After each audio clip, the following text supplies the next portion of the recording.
I'm Tiffany, and 10 years ago, I was a bright-eyed tour guide with dreams of exploring the world. That all changed when I met Jack. Jack was charming, successful, and swept me off my feet.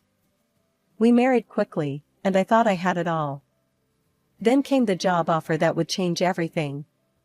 "Tiff, I've been offered a position with an amazing law firm," Jack said one night over dinner.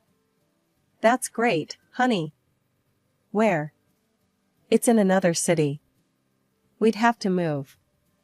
My heart sank. I loved my job, but I loved Jack more. "What about my work?" Jack's face hardened. "Come on, Tiff. This is a once-in-a-lifetime opportunity. You can find work anywhere." I hesitated, but his excitement was contagious. "You're right. We'll make it work." We moved to a big house in a new city. At first, it was exciting. But as the boxes were unpacked, so was a new version of Jack I'd never seen before. "The house is a mess," he snapped one day, looking around our half-unpacked living room. "I'm working on it," I said, gesturing to the boxes. "Work faster. I can't live like this." I was taken aback, but brushed it off. He was under stress from the new job, I told myself. Weeks passed, and I struggled to find work. "Maybe I should look for a tour guide position here," I suggested one evening. Jack laughed. "Don't be ridiculous. You need to focus on the house. It's still not up to par." "But I want to work, Jack. I miss it." He stood up, towering over me. "I'm the one working, Tiffany. Your job is here, making sure everything is perfect for me. Got it?" I nodded, fighting back tears. This wasn't the man I married, but I was determined to make it work. Little did I know, this was just the beginning of a nightmare that would last for years. As the days turned into weeks, and weeks into months, I found myself trapped in a routine of endless housework and walking on eggshells. Jack's demands grew more unreasonable, and his temper shorter. One day, I suggested hiring a housekeeper to help with the workload. Jack's face turned red. "Are you kidding me? You want to waste my hard-earned money on something you should be doing? This is your job, Tiffany. If you can't handle it, maybe you're not cut out to be my wife." His words stung, but I swallowed my pride. "You're right, I'm sorry. I'll try harder." And try harder I did. I threw myself into being the perfect housewife, hoping it would bring back the man I fell in love with. But the more I did, the more Jack expected. As his career soared, our relationship plummeted. I watched from the sidelines as he became a celebrated lawyer, all while I faded into the background, a ghost in my own home. As the years passed, I became a master of social media management, running Jack's accounts from behind the scenes. It was ironic, I crafted the image of a successful, happy couple while living a lie. One evening, as I was preparing dinner, Jack stormed in, slamming the door. "Rough day?" I asked, trying to keep my voice steady. "Shut up and get my food ready," he snapped. I quickly plated the meal I'd spent hours preparing. Jack took one bite and spat it out. "This is disgusting. Can't you do anything right?" Before I could respond, he swept the plate off the table. It shattered on the floor, food splattering everywhere. "Clean it up," he growled, standing over me as I knelt to pick up the broken pieces. Tears stung my eyes, but I didn't dare let them fall. This had become our new normal. The next day, determined to do better, I spent hours cooking Jack's favorite dish. As I set the table, I realized with horror that I'd forgotten the bread. Jack walked in, loosening his tie. "Where's my food?" "Coming right up," I said, hurrying to serve the soup. He sat down, looked at the table, and exploded. "Where's the bread? Are you really this incompetent?" In one swift motion, he knocked the bowl off the table. Hot soup splashed across my leg, and I couldn't hold back a scream of pain. "God, you're so stupid," Jack muttered, leaving me alone with the mess and my burning skin. As I cleaned, sobbing quietly, a thought hit me like a thunderbolt. How did I let it get this bad? When did I become the shell of a person? The next morning, I woke up with a resolve I hadn't felt in years. I couldn't live like this anymore. Jack, I said as he was about to leave for work, I can't do this anymore. I want a divorce. He turned slowly, a cruel smile spreading across his face. A divorce? You? He laughed, a sound that sent chills down my spine. Listen carefully, Tiffany. If you leave me, I'll destroy you. You'll have nothing, no money, no reputation, nothing. You'll end up on the streets with the other worthless people. My breath caught in my throat. I'd seen the homeless in our city, their desperate faces haunting me. Could that really be my fate? Face it, Jack continued, you're nothing without me. Remember that. As he left, slamming the door behind him, I sank to the floor. He was right, I had no money of my own, no career, nothing. But I also knew I couldn't keep living like this. That day marked a turning point. I might not have had the courage to leave yet, but I started planning. I began secretly recording our interactions, saving abusive texts, and documenting everything. If I was going to escape, I needed proof. As I continued to document Jack's abuse, his career reached new heights. He won a high-profile case, and decided to celebrate at home with colleagues and friends. You'll prepare everything, he ordered. And don't even think about ordering in. I want it all homemade. For days, I worked tirelessly. I cleaned every inch of our house, prepared an array of dishes, and made sure everything was perfect. The night of the party arrived, and I was exhausted but ready. Jack came home early, carrying a bottle of wine. Here, he said, pouring me a glass. You look like you could use this. I was surprised by his gesture, but accepted gratefully. The wine tasted odd, but I chalked it up to my fatigue. Jack barely touched his glass. Go change, he said. Guests will be here soon. I headed upstairs, suddenly feeling dizzy. By the time I reached our bedroom, the room was spinning. I collapsed onto the bed, consciousness fading fast. When I woke, sunlight was streaming through the windows. Confused and groggy, I made my way downstairs. Jack's mother, Margaret, was in the kitchen. Her face contorted with disgust when she saw me. Well, look who finally decided to grace us with her presence, she sneered. You should be ashamed of yourself. What happened? I asked, my head pounding. What happened? You got drunk and embarrassed my son in front of all his colleagues, that's what happened. Margaret's voice rose with each word. He had to call me to help entertain, because his wife was passed out drunk upstairs. I felt sick. No, that's not possible. I only had one glass of wine. Oh, save it, Margaret cut me off. I always knew you weren't good enough for my Jack. Now everyone knows what a mess you are. As Margaret continued her tirade, fragments of memory surfaced. The strange taste of the wine. Jack barely drinking his. The sudden onset of dizziness. He drugged me, I whispered to myself, the realization hitting me like a truck. After Margaret left, I sat at the kitchen table, my mind racing. Jack was systematically destroying my reputation. If I tried to leave now, who would believe me? That day, I stepped up my efforts. I bought a new phone and hid it carefully.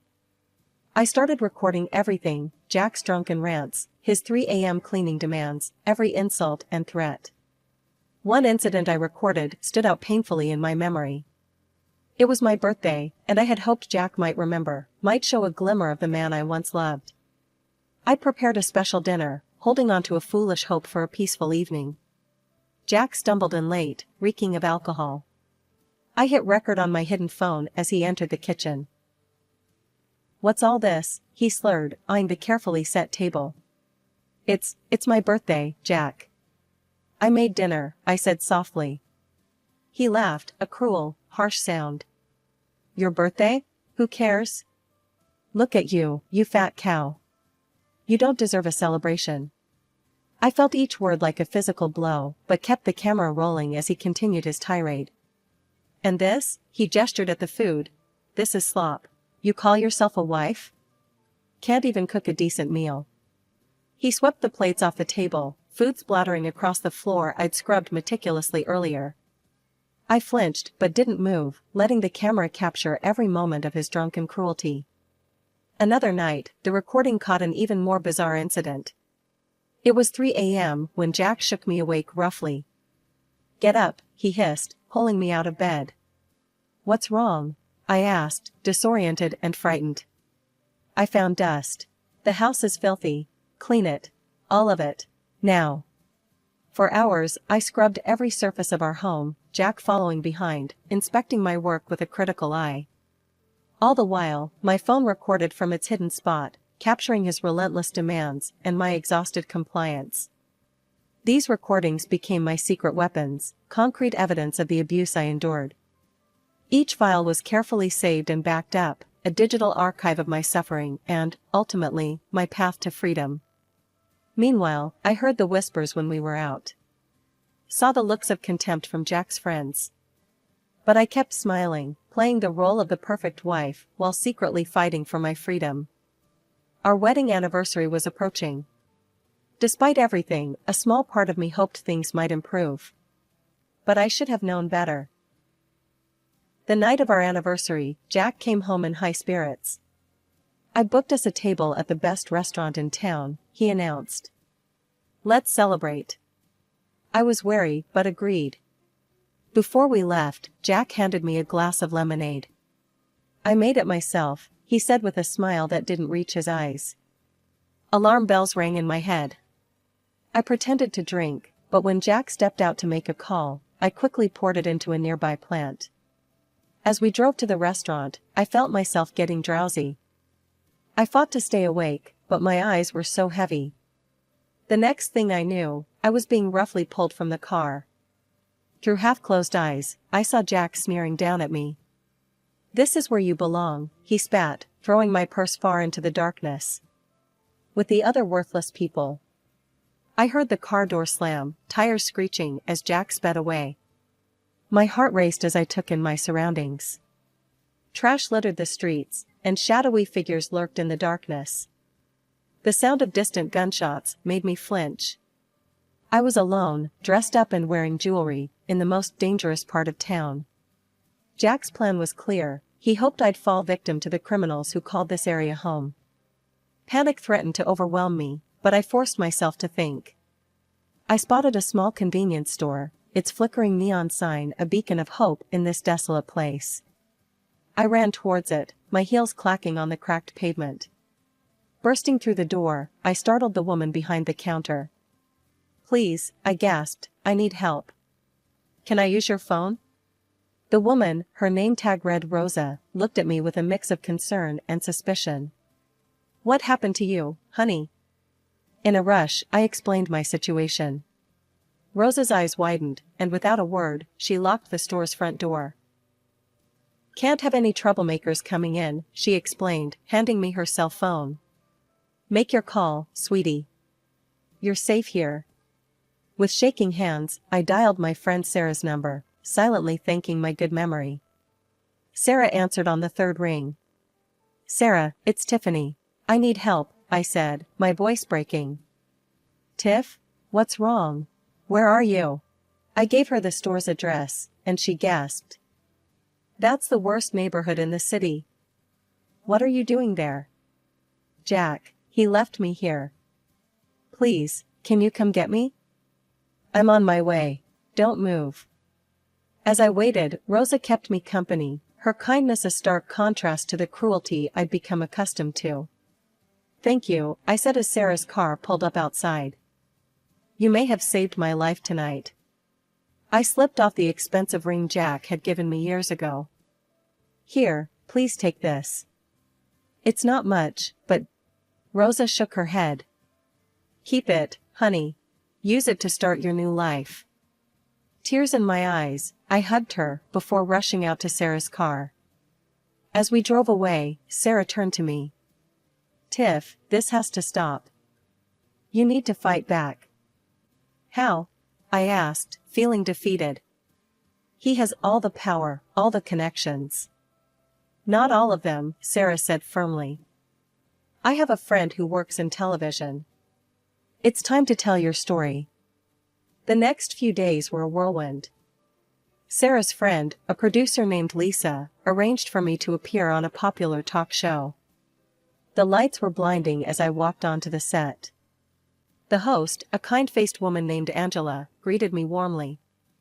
Tiffany, thank you for being here, she said. Can you tell us your story? Taking a deep breath, I began to speak. I told them everything, the years of emotional abuse, the manipulation, the incident in the bad neighborhood. As I spoke, I saw the shock and sympathy on the audience's faces. Why are you coming forward now? Angela asked. Because I can't be silent anymore, I replied, my voice stronger than I'd ever heard it. There are so many women out there suffering in silence, thinking they're alone. I want them to know they're not. As the show ended, my phone exploded with notifications. My story had struck a chord, and people were rallying behind me. But amidst the supportive messages, one text made my blood run cold. It was from Jack. You'll regret this, you lying scum. I'll destroy you. I showed the message to Sarah, my hands shaking. Don't worry, she said, a determined glint in her eye. He just made his biggest mistake. We've got him now. As we left the studio, I realized this was just the beginning. The real battle was about to start, and for the first time in years, I felt ready to fight. The days following my TV appearance were a blur of activity. My phone rang constantly with calls from journalists, lawyers, and women's rights advocates. Jack's threats continued, but each one only strengthened my resolve. One morning, I received a call from a number I didn't recognize. Is this Tiffany? A woman's voice asked when I answered. Yes, who's this? My name is Amanda Reeves. I'm a lawyer, and I'd like to help you with your case. I hesitated. I appreciate the offer, but I can't afford a lawyer. You misunderstand, Amanda said. My firm wants to take your case pro bono. We've been looking for a way to take down Jack Peterson for years. Your story could be the key. It turned out that Jack had made many enemies over the years. Amanda's firm represented several clients who had lost cases to him, some under suspicious circumstances. They saw my case as an opportunity to not only help me, but to expose Jack's unethical practices. I met with Amanda and her team the next day. As I shared my evidence, the recordings, the text messages, everything, their eyes widened. This is gold, Amanda said, reviewing the files. With this, we can not only win your divorce case, but potentially get Jack disbarred.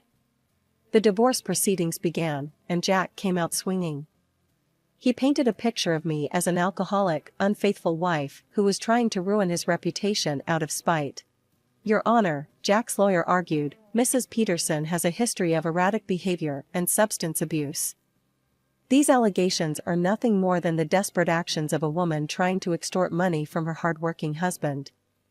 I watched as Jack's mother, Margaret, took the stand, tearfully recounting instances of my supposed drunken behavior, including the night of Jack's work party.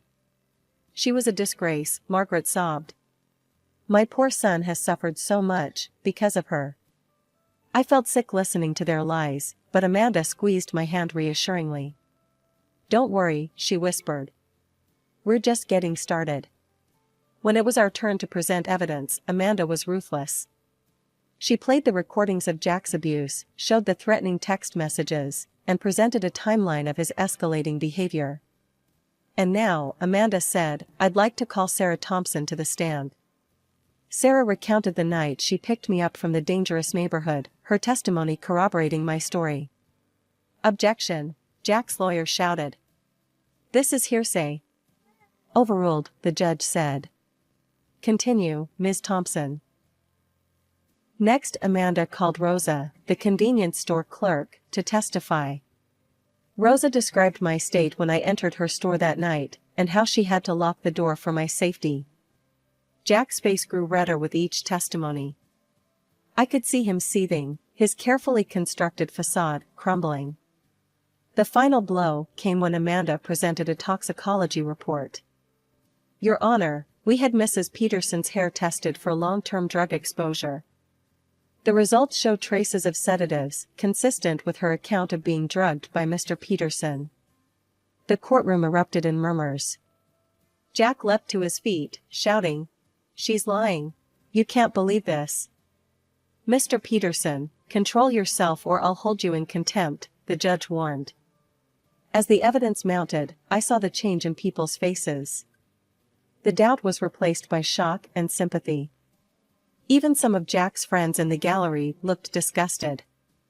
The judge called a recess to review all the evidence. As we filed out of the courtroom, I caught Jack's eye. For the first time, I saw fear there. The courtroom was packed as we reconvened for the judge's decision. The tension was palpable, and I could feel Jack's glare burning into the back of my head. Judge Harris cleared his throat. After careful consideration of all evidence presented, this court finds in favor of Mrs. Tiffany Peterson. A collective gasp filled the room. I sat there, stunned, as the judge continued. Mr. Jack Peterson is hereby ordered to pay alimony, surrender 50% of all joint property, and provide financial compensation for emotional damages. Furthermore, Mr. Peterson will cover all legal costs associated with this case. Jack exploded. "This is outrageous. I'll appeal. You can't do this to me." "Mr. Peterson," the judge's voice boomed, "I suggest you control yourself. Given the evidence presented, you should consider yourself lucky that criminal charges haven't been filed." As Jack was forcibly calmed by his lawyer, the judge turned to me. "Mrs. Peterson, this court is imposing a restraining order against Mr. Peterson. He is not to approach you or contact you through any means. Do you understand?" I nodded, tears of relief streaming down my face. The next few weeks were a whirlwind. I moved out of the house I had once considered a prison, into a small but cozy apartment. For the first time in years, I felt like I could breathe. But Jack wasn't done. Despite the restraining order, he found ways to make his presence felt. Mutual acquaintances would relay his threats, and I'd occasionally spot his car driving by my new place. "We need to do something," Sarah said one evening as we were having coffee. "He's not going to stop." I nodded, an idea forming. "You're right. And I think I know how to end this once and for all." I still had access to Jack's social media accounts. He'd been too arrogant to change the passwords, probably assuming I wouldn't dare touch them. It was time to use that against him. Over the next few days, I meticulously documented our entire divorce process on his accounts. I shared court transcripts, audio clips, and my own story. The response was overwhelming. Jack's carefully crafted public image crumbled overnight. His firm, unwilling to be associated with the scandal, asked for his resignation. Clients dropped him in droves. When Jack realized what was happening, he went ballistic. He showed up at my apartment, pounding on the door. "You scum," he screamed. "I'll kill you for this." I called the police, and they arrived quickly. Jack was arrested for violating the restraining order, his threats caught on my phone's voice recorder. As they led him away, I saw the man I had once loved, now a shell of himself, broken by his own cruelty and arrogance. In the following months, I heard through the grapevine that Jack had moved to another state, trying to rebuild his career. But his reputation followed him, and he struggled to find work. As for me, I was rebuilding too, but in a much different way. The publicity from the case led to an opportunity one never expected. A local charity that helped women escape abusive relationships reached out to me. "We'd like you to come work with us," the director said. "Your experience could help so many women." I accepted, without hesitation. For the first time in years, I felt like I had a purpose. I was using my pain to help others, and in doing so, I was healing myself. 1 year after the trial, I stood in front of a room full of women, all survivors like me. As I shared my story, I saw hope rekindling in their eyes. "Remember," I told them, "you are stronger than you know. Your story matters. And you are not alone." As I looked out at their faces, I realized that this moment, this purpose, was what I had been fighting for all along. Not just my freedom, but the chance to help others find theirs. As months passed, my work at the charity became more than just a job, it became my calling. I found myself connecting with women from all walks of life, each with their own harrowing stories of abuse and survival. One day, a young woman named Emily came to our center. Her story was painfully familiar: a controlling husband, isolation from friends and family, and a deep-seated fear of leaving. Over the next few weeks, I worked closely with Emily, helping her create a safety plan and build up her confidence. When she finally left her husband, the look of relief on her face was all too familiar. "Thank you," she whispered, hugging me tightly. "You saved my life." Her words hit me hard. In helping her, I realized I was also continuing to heal myself. As our center's reputation grew, we started receiving invitations to speak at conferences and events. At first, the idea terrified me. Public speaking had never been my forte, and the thought of sharing my story with large audiences made my palms sweat. But Sarah, ever my rock, encouraged me. "Tiff, your story could help so many people. You've got to do this." My first speaking engagement was at a local university. As I stood at the podium, looking out at the sea of faces, I felt a surge of strength I didn't know I possessed. "My name is Tiffany," I began, "and this is my story of survival." As I spoke, I saw the impact my words were having. Students leaned forward in their seats, some wiping away tears, others nodding in understanding or clenching their fists in anger at what I'd endured. After the talk, a line of people formed to speak with me. Many shared their own experiences or those of loved ones. Others simply wanted to offer support. That night, as I lay in bed reflecting on the day, I felt a profound sense of purpose. My past, painful as it was, had become a tool for change. The speaking engagements continued, taking me across the country. I spoke at universities, women's shelters, and even a TEDx event. Each time, I drew strength from the audience, from the knowledge that my words might be the lifeline someone needed. During this time, I also started writing a book about my experiences. It was a grueling process, forcing me to relive some of my darkest moments. But it was also cathartic, allowing me to process my trauma in a new way. The day my book was published was surreal. Seeing my name on the cover, my story laid bare for the world to read, filled me with a mix of terror and pride. To my amazement, the book resonated with people. It climbed the bestseller lists, and I soon found myself doing interviews on national television. During one such interview, the host asked me a question that made me pause. "Tiffany, after everything you've been through, do you have any regrets?" I thought for a moment before answering. "I regret the years I lost to fear and abuse. But I don't regret my journey. Every step, every struggle, led me to where I am now, able to help others find their strength. So no, I wouldn't change a thing." As I continued my work, I realized that my story was far from over. Each day brought new challenges, new opportunities to grow and to help others.